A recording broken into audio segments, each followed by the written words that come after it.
Mungkin kita sebentar lagi akan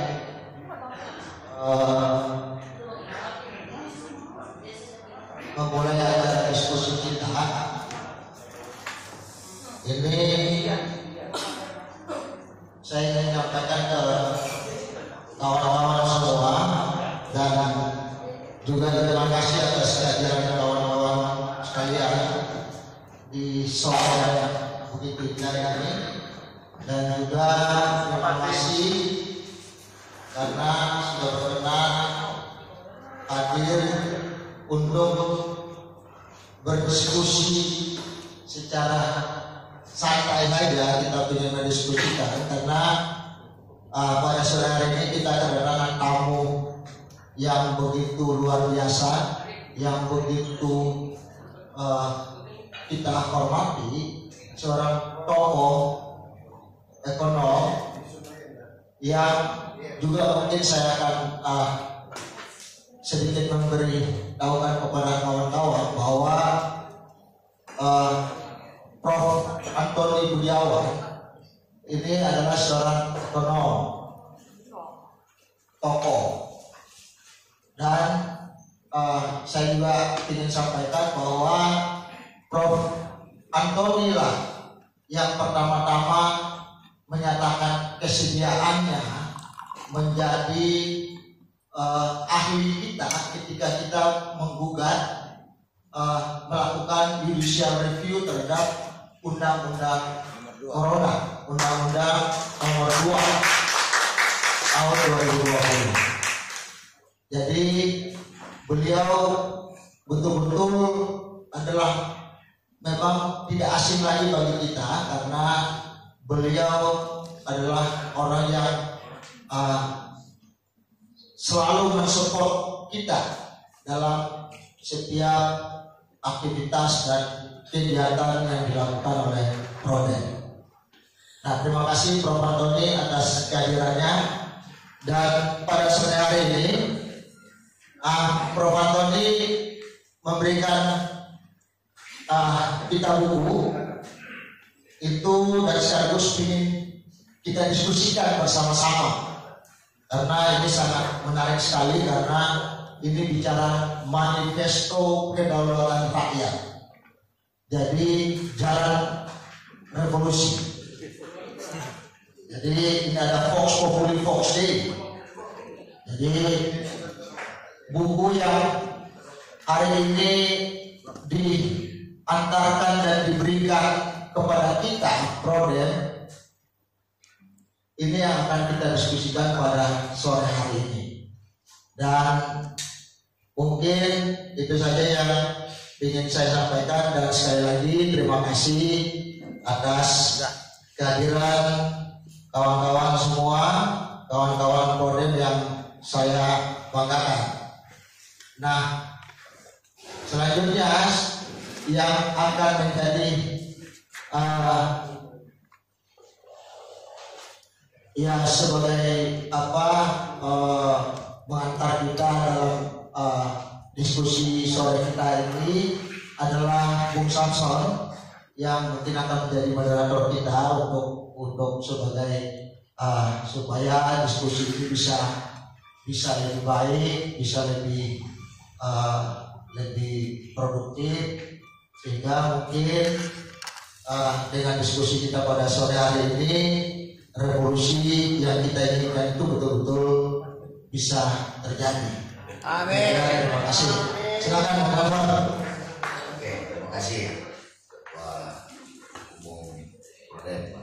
Mulai Bismillahirrahmanirrahim, kita mulai diskusinya, karena diskusi kita ini kita mulai jam 3. Tapi memang kebetulan jam 4.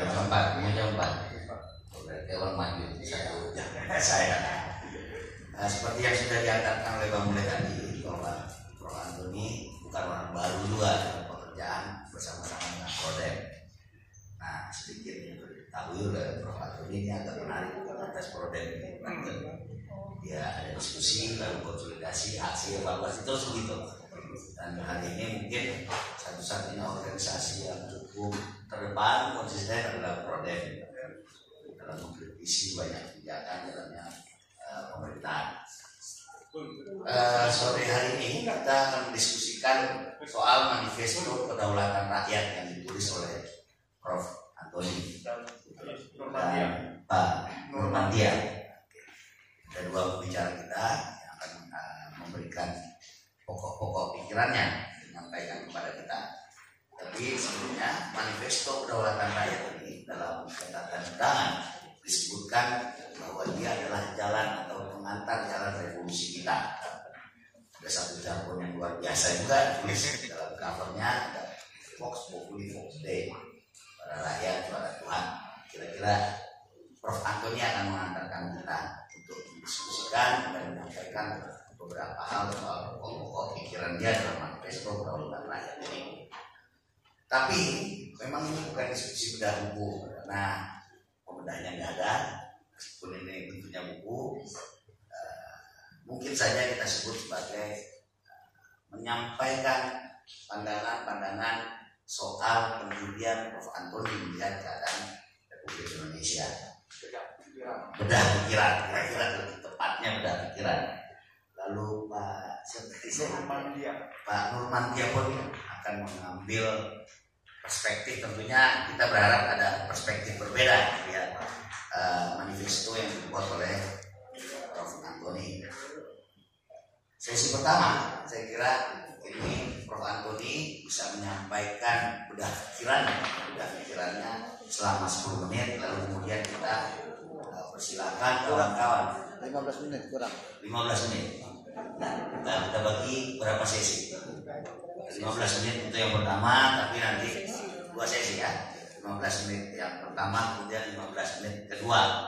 Artinya ada 2 sesi, 15 menit pertama, pasca selesai, kemudian Pak Nurmantia juga akan menyampaikan. Nurmantia akan menyampaikan. Kita akan memberi kesempatan kepada kawan-kawan sekalian untuk menanggapi atau bertanya. Saya kira waktu dan tempat saya persilakan. Terima kasih Bu Samson, ini luar biasa Pak Ketua Dewan Sumuleng. Mungkin saya perkenalkan dulu. Ini saya kita menulis sebenarnya sudah lama kita membicarakan hal-hal kedaulatan rakyat, hal-hal konstitusi.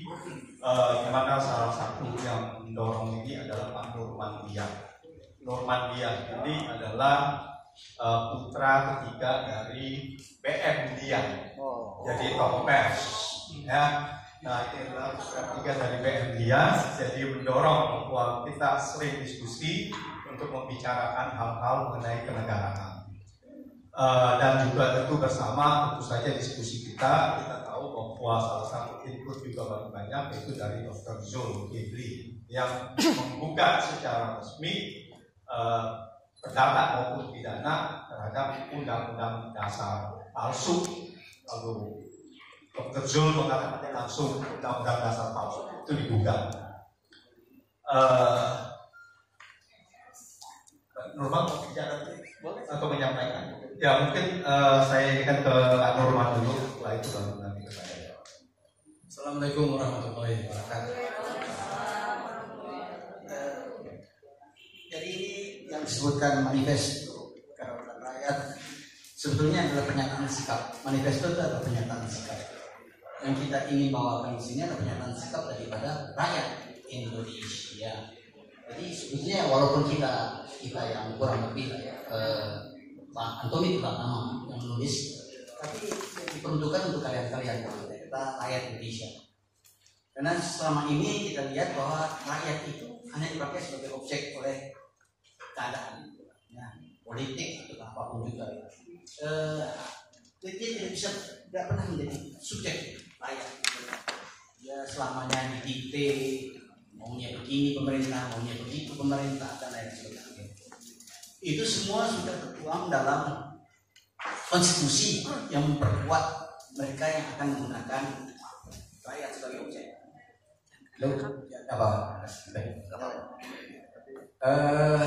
Di sini kita ada ini terbangun atau terbangkit ya, itu kita punya semangat untuk mencoba membawakan sesuatu ide pemikiran bahwa sebetulnya kalian ini yang mempunyai negara ini, bukan mereka-mereka yang menjabat di sana atau dimanapun juga di DPR di Senayan.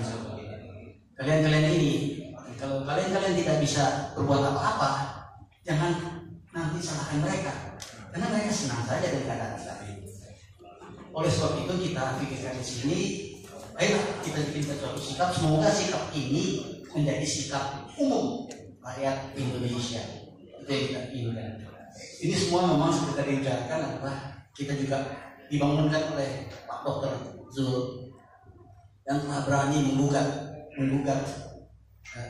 undang-undang dasar yang sekarang dipakai untuk mereka berkuasa, yaitu undang-undang dasar kalau dulu dikatakan sebagai undang-undang dasar 2002. Terakhir ini dengan Dr. Zul menggugat yang sekarang disebutkan undang-undang dasar palsu. Itu yang dulu kita ketahui sebagai undang-undang dasar 45. Dari situ kita berangkat berkata bahwa mereka ini sebetulnya tidak mempunyai legalitas untuk berkuasa. Ya, mereka tidak punya legalitas. Itu cuma dibikin saja. Kalau menurut Dr. Zul, semuanya itu secara prosedural, secara teknis banyak salahnya. Ya, bagaimana kalau undang-undang dasar Republik Indonesia suatu negara banyak salahnya dan salah prosedural juga. Jadi bagaimana bisa dianggap legal, anggap sah? Ini kan dulu sejak zaman reformasi itu ingin buru-buru semuanya. Dan di mana-mana sebetulnya orang-orang yang ingin berkuasa itu mulai dengan yang disebutkan konstitusi, yang membuat konstitusi yang sesuai dengan keinginan dia sebagai penguasa. Di mana itu adalah cara mereka mengotak-atik undang-undang. Sebetulnya undang-undang dasar Indonesia yang pertama, undang-undang dasar 45 yang asli itu cantiknya bukan main, luar biasa. Ya. Tulusnya yang buat itu, yang merancang itu undang-undang luar biasa. Mereka bukan politisi sama sekali, tidak mempunyai kepentingan untuk duduk ketika Republik Indonesia ini jadi. Karena belum ada Republik Indonesia saat ini. Itu terjadi setelah adanya undang-undang dasar ini. Tapi mereka itu orang-orang jujur, baik, tidak ada maksud ingin berkuasa. Kemudian yang bagus itu, dia orang juga memberikan apa yang disebutkan, dia menawarkan sesuatu yang disebutkan landasan filosofinya yang tertuang dalam permukaan undang-undang. Sehingga kemudian turunannya adalah undang-undang biasa yang mengatur pelaksanaan daripada undang-undang dasar itu. Tapi kemudian reformasi datang, bukan reformasi sebetulnya sudah sejak awal dikutakan masalah undang-undang dasar 45. Waktu Belanda masih ingin bercampur Indonesia, makanya itulah kalian kita akui. Tapi undang-undang ini ya yang dipakai adalah undang-undang yang disebutkan undang-undang RIS, Republik Indonesia Serikat.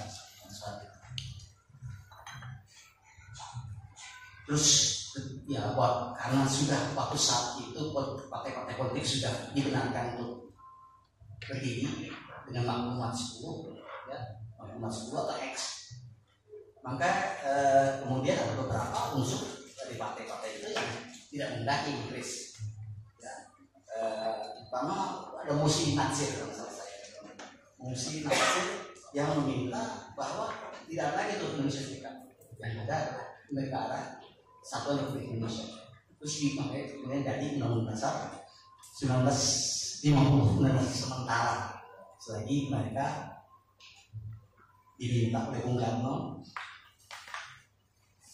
memikirkan undang-undang dasar yang akan menjadi permanen, menggantikan undang-undang dasar 1945 yang Bung Karno sendiri bilang ya ini hanya untuk sementara.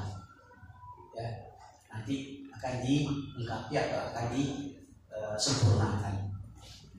Tapi apa yang terjadi Undang-Undang 1950 ini sementara 1950 ini nggak selesai penugasannya, ya. Tapi jalan terus. Kalau kata sudah ada itu, sudah ada kabinetnya, ada pemerintahan yang disebutkan pemerintahan parlementer di mana yang berkuasa atau yang memimpin negara, yang memimpin pemerintahan itu adalah Perdana Menteri, ya, dengan kabinetnya. Itu jatuh bangun terus. Sudah ada setiap 4 bulan itu seberapa nggak sampai setahun kadang-kadang ganti lagi Perdana Menterinya ini dan itu. Nah, di sini menyebabkan banyak yang kecewa, terus dimintakan dibicarakan lebih lama. Ada pemilu memang, ada Undang-Undang 1950 ini juga menyebabkan terjadinya pemilu pertama 1955 masih sempat pakai Undang-Undang Dasar. Tapi ternyata sesudah itu selesai tapi nggak bisa dibikin lagi, ada Perdana Menterinya di konstituante, satu namanya konstituante, tidak selesai pembahasan daripada Undang-Undang Dasar yang akan jadi permanen. Ada sebagian masyarakat, ada sebagian partai politik juga yang merasa risau dengan keadaan itu, ya. Nggak ada ketetapan, nggak ada kepastian dan sebagainya. Apalagi kemudian ternyata PKI menjadi unsur yang lumayan besar, keempat kalau salah saya, pemenang daripada pemilu 2021. Nah, ini mengkhawatirkan beberapa orang. Bisa-bisa nanti PKI mengambil alih pemerintahan sehingga bisa dilakukan lagi ya, keadaan negara. Oleh sebab itu ada beberapa unsur ya, antara lain NU dan kalau nggak salah saya juga militer. Pak Haris Nasution, Pak Jenderal Nasution keberatan ya dengan keadaan kayak begitu terusan. Dia usulkan Bung Karno untuk membuat dekret yang tidak kenal, akhirnya menjadi dekret 5 Juli 59. Setelah kita kembali ke dekret untuk kembali ke Undang-Undang Dasar 45. Dari sana ternyata memang PKI perlu dia memerintah, tapi dia memerintah melalui Bung Karno. Itu penyebabnya. Bung Karno yang sudah bagus-bagus, punya konsep ini dan konsep itu, terus switch dia di tahun 60-an, 60 berapa, melemparkan konsep Nasakol.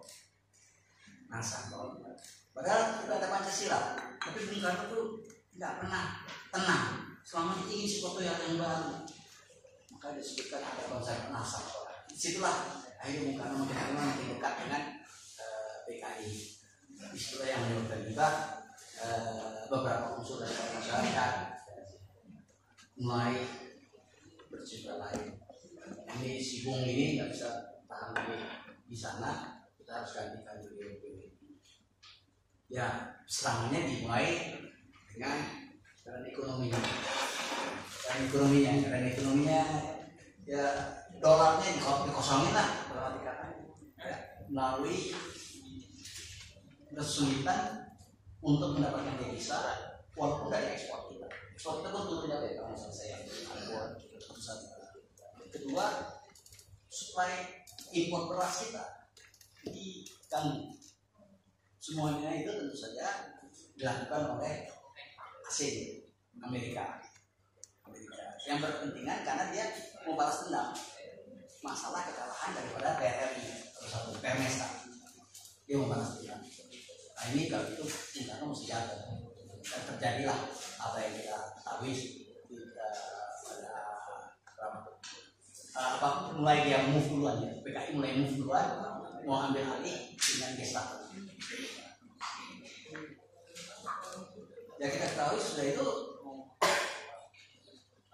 rakyat atau mahasiswa turun ke jalan untuk mendesak Bung Karno mundur.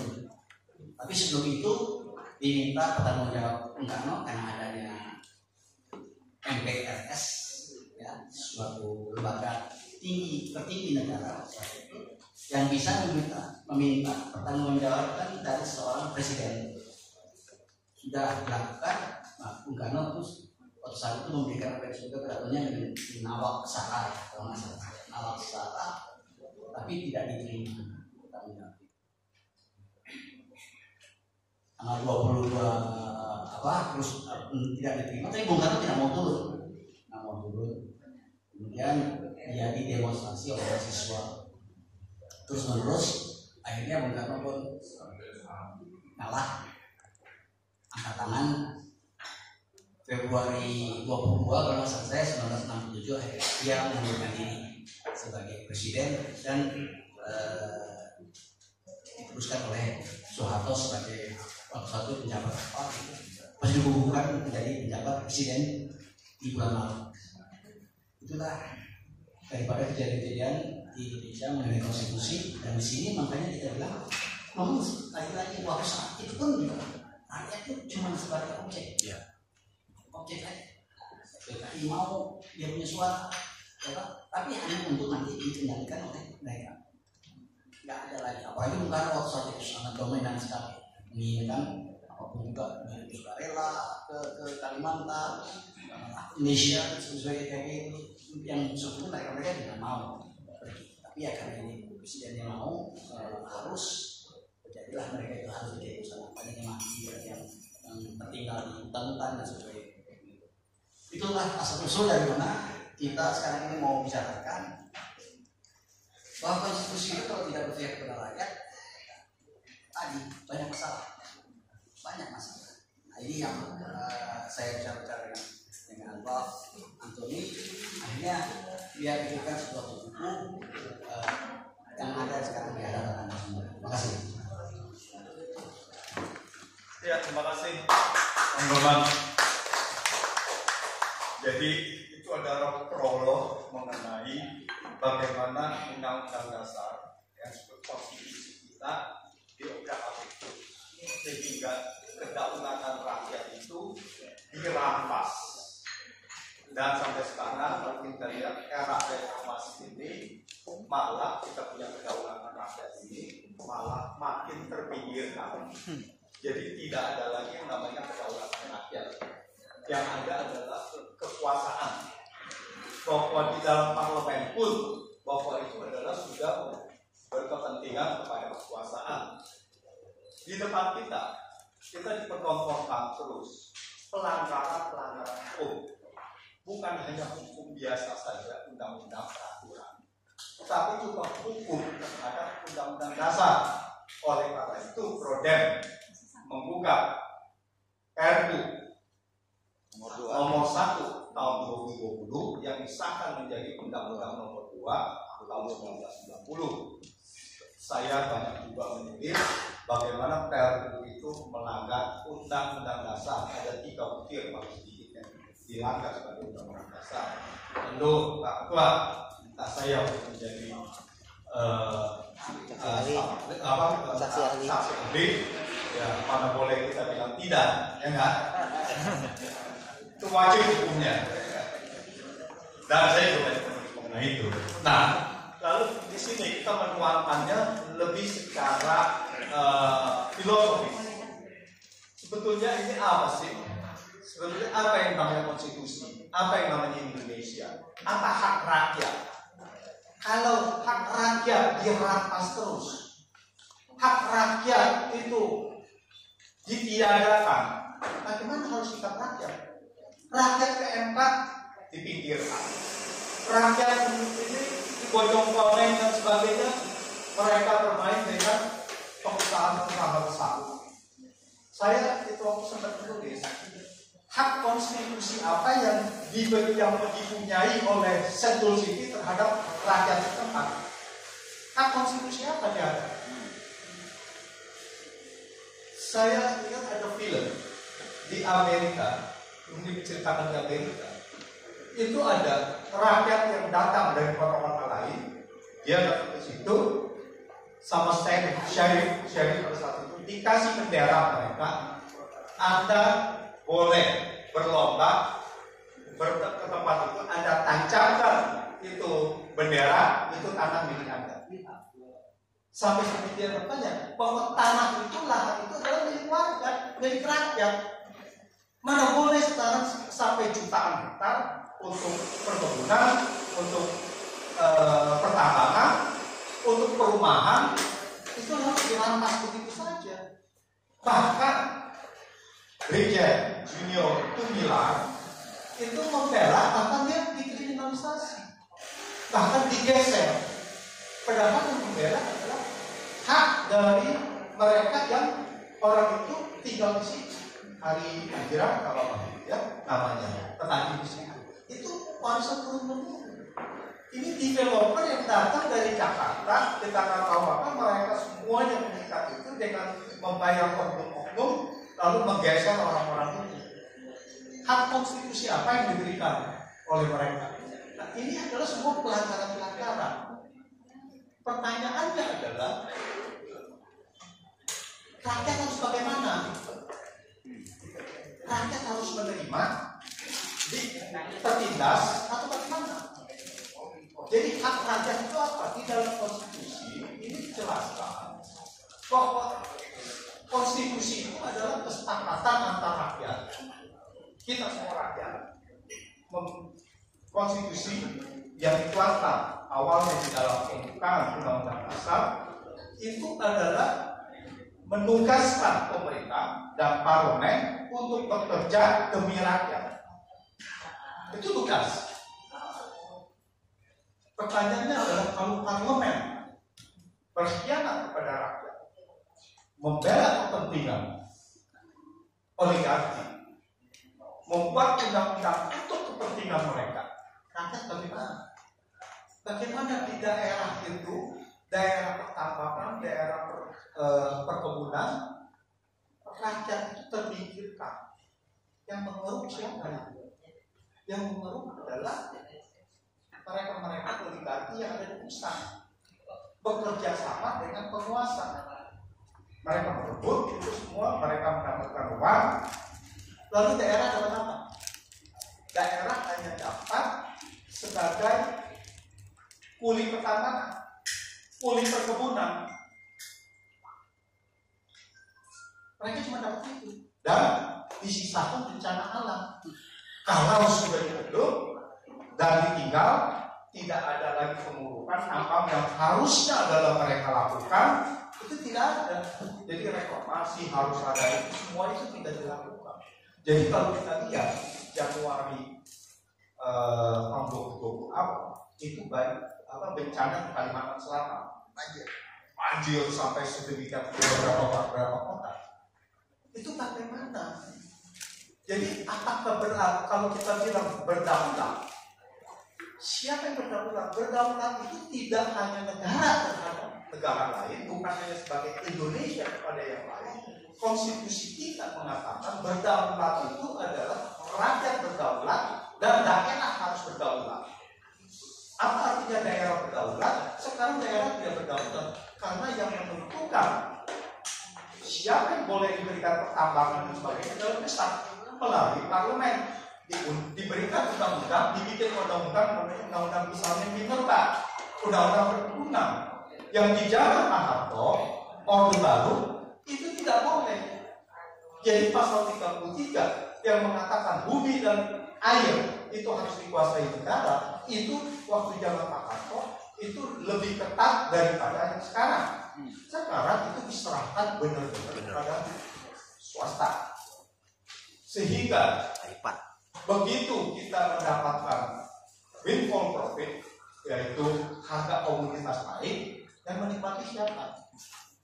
Bukan rakyat Indonesia, bukan negara. Negara menikmati harusnya melalui nanti dikembalikan kepada rakyat melalui APBN. Tapi ini menikmati adalah perorangan. Dan kenaikan jumlah lahan, kenaikan produksi batu bara misalnya dari tahun 99 setelah reformasi sampai ke 2019 itu bisa 100 kali lipat. Luar biasa. Nah, disinilah kita menanyakan bahwa hak rakyat itu apa saja. Hak rakyat adalah hak rakyat itu bisa kita melawan kalau pemerintahan itu atau parlemen menjadi tirani. Artinya mereka bersama-sama, parlemen dengan eksekutif, lalu membuat suatu kebijakan-kebijakan yang merugikan masyarakat luas. Masyarakat bisa protes. Nah, itu harus kita kembalikan bahwa menjadi cikal bakal permasalahan ini adalah partai politik. Yang saya bilang bahwa kita harus inventaris partai politik hitam. Jadi bukan hanya konglomerat. Partai politik hitam ini siapa saja? Ini yang membuat threshold, ya, presidential threshold, electoral threshold. Ini mereka yang membuat. Mereka buat itu untuk siapa? Bukan untuk kepentingan rakyat, tapi untuk kepentingan mereka. Mereka sehingga bisa mencalonkan kalau presiden itu cuma 2 presiden. Siapapun presidennya akan menjadi tugas mereka. Nah, rakyat akhirnya adalah terpinggirkan. Nah, inilah hukum manifesto kedaulatan rakyat yang kita lihat bahwa penegakan kedaulatan rakyat tuntutannya adalah bagaimana parlemen harus bekerja untuk kepentingan rakyat. Kalau parlemen bekerja tidak untuk kepentingan rakyat, maka rakyat berhak untuk mengambil sikap untuk memberikan mosi tidak percaya pada parlemen. Artinya pada saat itu secara eskalasi bisa meminta parlemen itu membubarkan karena sudah melanggar konstitusi. Jadi siapapun yang melanggar konstitusi itu harusnya adalah tidak boleh lagi ada di Indonesia. Harus itu. Nah, ini sikap kita. Jadi konstitusi yang sudah demikian baik dari prokosnya bahwa konstitusi itu untuk rakyat, tetapi akhirnya adalah dikhianati dan rakyat hanya menderita. Jumlah rakyat miskin di Indonesia menurut Bank Dunia dengan kategori pendapatan $5,5 per hari itu bisa mencapai 150 juta. Sangat luar biasa. Sedangkan beberapa gelintir orang itu menguasai aset dan kekayaan Indonesia. Nah, ini ketidakadilan. Ini rakyat harus membuka terus ketidakadilan seperti ini. Karena ini adalah pengkhianatan terhadap rakyat. Khususnya adalah kita minta kepada parlemen benar-benar bekerja untuk kepentingan rakyat. Kalau eksekutif melanggar, ya dia harus bisa panggil seperti sewaktu kita Undang-Undang Dasar 1945, yaitu MPR bisa melakukan impeachment, bisa pemakzulan. Nah, di sini tidak ada lagi. Nah, inilah kebutuhan dari konstitusi itu. Jadi saya itu sebagai prolognya, ya, bahwa bagaimana sikap rakyat seharusnya untuk menghadapi tirani dari parlemen, khususnya dari partai politik yang mengatur ini semua. Aktornya adalah semua partai politik. Terima kasih. Oke, saya Profesor Pak Muhammadiyah. Salam Merdesa, adil, makmur, beradab. Setelah merdeka harus